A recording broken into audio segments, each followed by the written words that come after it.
Assalamualaikum warahmatullahi wabarakatuh. Apa kabar sobat sekalian, jumpa lagi di channel Enerpol. Kali ini kita akan membahas berita hangat, yaitu lagi-lagi Puan Maharani ya. Puan matikan mikrofon fraksi Demokrat soal Perpu Cipta Kerja ya. Jadi memang sudah diketok bahwasanya Perpu Cipta Kerja itu sah menjadi undang-undang. Dan lagi-lagi ya, ketika melakukan interupsi yang terkesan tidak ada suara yang diharapkan, termasuk juga kritik, termasuk juga penolakan, itu seakan ditutup ya kerannya oleh pimpinan DPR. Ini sesuai dilansir oleh apahabar.com. Langsung saja kita baca dan kita ulas. Jakarta. Ketua DPR RI Puan Maharani kembali mematikan mikrofon anggota DPR saat pengesahan Perpu Cipta Kerja menjadi undang-undang dalam rapat paripurna DPR Selasa. Pantauan apahabar ya, bukan apa kabar ya, apahabar.com. Anggota DPR fraksi Partai Demokrat Hinca Panjaitan semula melahirkan protes saat Ketua DPR Puan Maharani meminta persetujuan kepada anggota DPR untuk Perpu Cipta Kerja. Berkenaan dengan itu, apakah RUU tentang penetapan Perpu nomor 2 tahun 2022 Cipta Kerja bisa disetujui? Tanya Puan. Lalu Partai Demokrat dengan tegas menolak pengesahan RUU Cipta Kerja menjadi undang-undang. Sebab Demokrat menilai Perpu Cipta Kerja tidak sesuai dengan amar putusan Mahkamah Konstitusi nomor 91 garing PUU strip 18 garing 2020. Fraksi Demokrat menolak Perpu nomor 2 tahun 2022 tentang Cipta Kerja timpal Hinca. Namun, usai Demokrat menyampaikan instruksi penolakan pengesahan RUU Cipta Kerja, Puan Maharani langsung mematikan mikrofon Hinca Panjaitan ya. Kasar sekali. Sementara fraksi PKS menyatakan walk out atau keluar rapat paripurna setelah perwakilan fraksi Bukhari Yusuf menyampaikan instruksi. Mereka menilai Perpu Cipta Kerja tidak jauh beda dengan Undang-Undang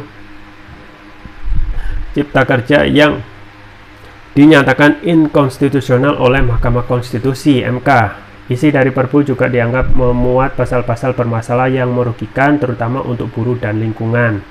Perpu nomor 2 tahun 2022 tentang Cipta Kerja ditekan Jokowi untuk menggantikan Undang-Undang UU Cipta Kerja yang telah dinyatakan inkonstitusional bersyarat melalui putusan Mahkamah Konstitusi nomor 91 garing PUU 18 2020 pada November 2021 ya. Sobat sekalian, itu ya terkait dengan lagi-lagi ya Puan Maharani yang matikan mikrofon ya, tanda tidak fair ya dalam hal menerima ya instruksi dari anggota dewan ya. Satu hal ketika kita berbicara undang-undang ya, kalau ini sudah diketok ya, coba sekarang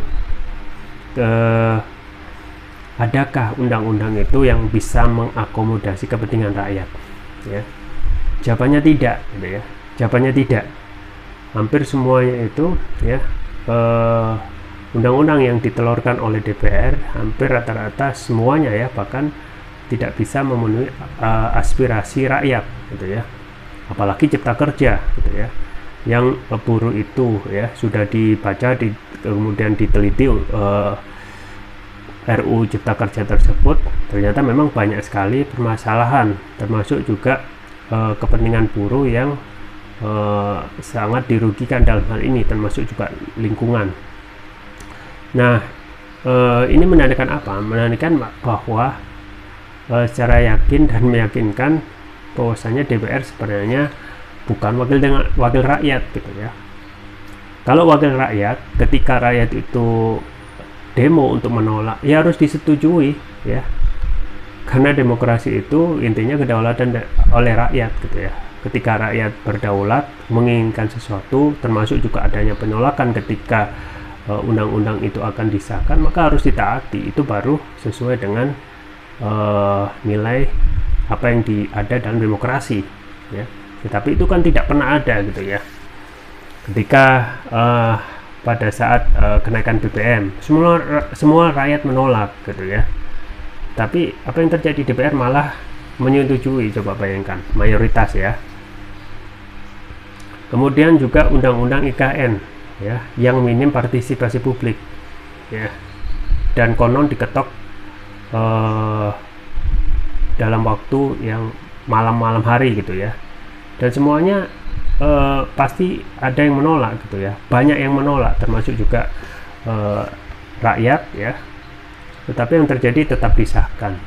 Jadi intinya memang demokrasi itu adalah utopis gitu ya, karena kedaulatan itu tidak akan pernah mengakomodasi kepentingan rakyat, yang ada adalah mengakomodasi kepentingan partai ya, orang yang berbayar, kapitalis dan lain sebagainya ya.